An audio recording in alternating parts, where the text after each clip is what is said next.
Hi, I'm Emily and I'll be teaching you the present subjunctive. Let's get started with how to conjugate verbs in the present subjunctive.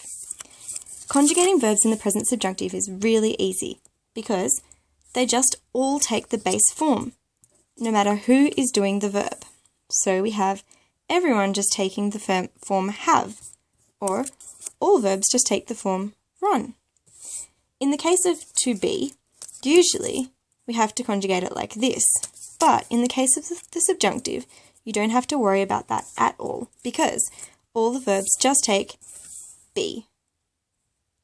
You'll notice that apart from this verb to be, the rest of them only differ in the third person, where instead of the third person form being used, it's just the base form being used. Okay, if you can remember how to conjugate it, let's get started on when to use it.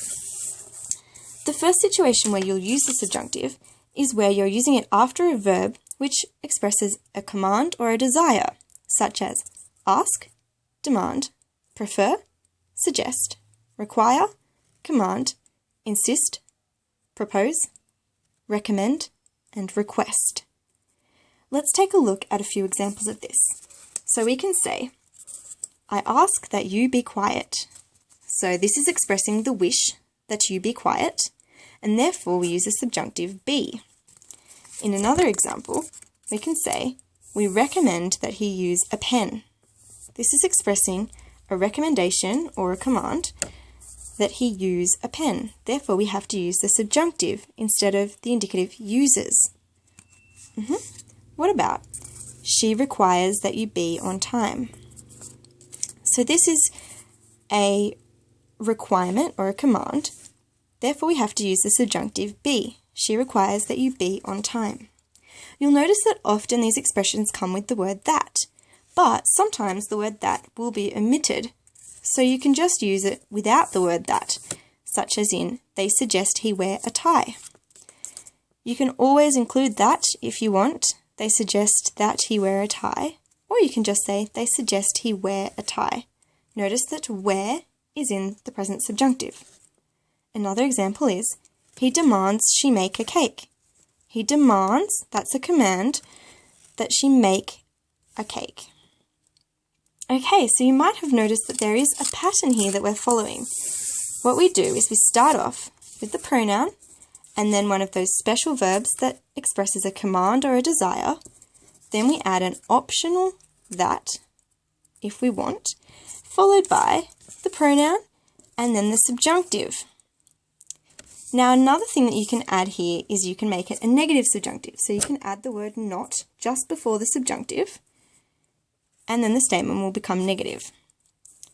So, for example, we can say, I prefer that you not be late.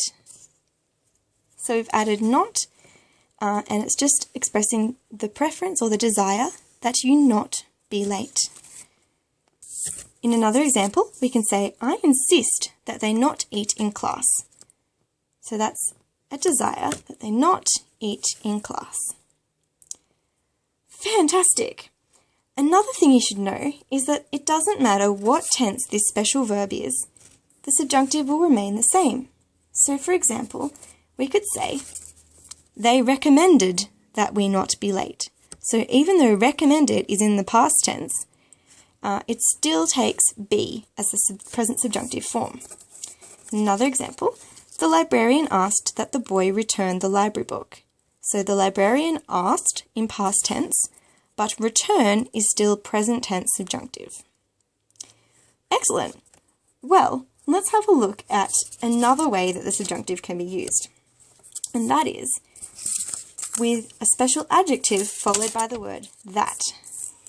So we can have, it is recommended that, it is desirable that, it is best that, it is important that, it is necessary that, it is essential that, it is crucial that, it is vital that, it is imperative that. All of these phrases can be followed by the subjunctive. So for example, we could say, it is necessary that he close the door, or it is crucial that he behave, Or, it was essential that she pass the test. So notice that was is in past tense, but that's okay, and that close, behave, and pass are all in the subjunctive. In another example, we could say, it is imperative that we be optimistic. Or, finally, it is not important that you be there. So you be and be, they are both in the subjunctive.